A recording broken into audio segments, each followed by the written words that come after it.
ఎండాకాలం వస్తే చాలు మా గిరిజన విలేజ్ వీధుల్లో తండ్రితో కలకలలాడుతూ ఉంటుంది. ఈ ఊరు వచ్చేసి బుడ్డుడుగూడ కాకిలి దగ్గరలో ఉంది.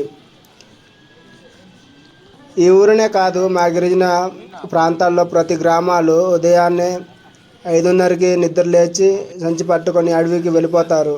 ఎందుకంటారా? అదేనండి మామిడిపల్లికి. సంచి నిండా మామిడి పళ్ళు తెచ్చి మామిడి పళ్ళు తొక్క తీసి జ్యూస్ తయారు చేస్తారు. తయారు చేసిన మామిడి జ్యూస్ మంచానికి క్లాత్ వేసి దానికి పోస్తారు. పోసి ఎండల్లో పెడతారు.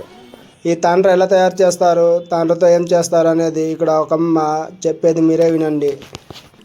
ఇది ఎలా తయారు చేస్తారు? దీని పేరేంటి అసలు? మామిడిపళ్ళతో తయారు చేస్తారా?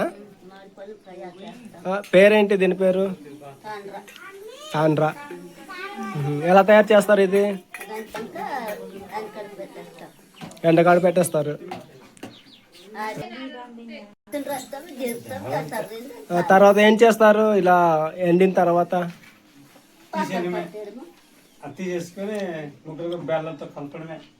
బెల్లంతో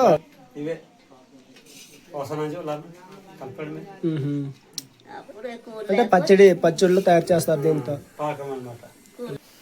అవును, కూర లేకపోతే ఇదే కూర. ఓకే, బాగుంది. దేంతో తయారు చేస్తారు? మామిడి జ్యూస్తో.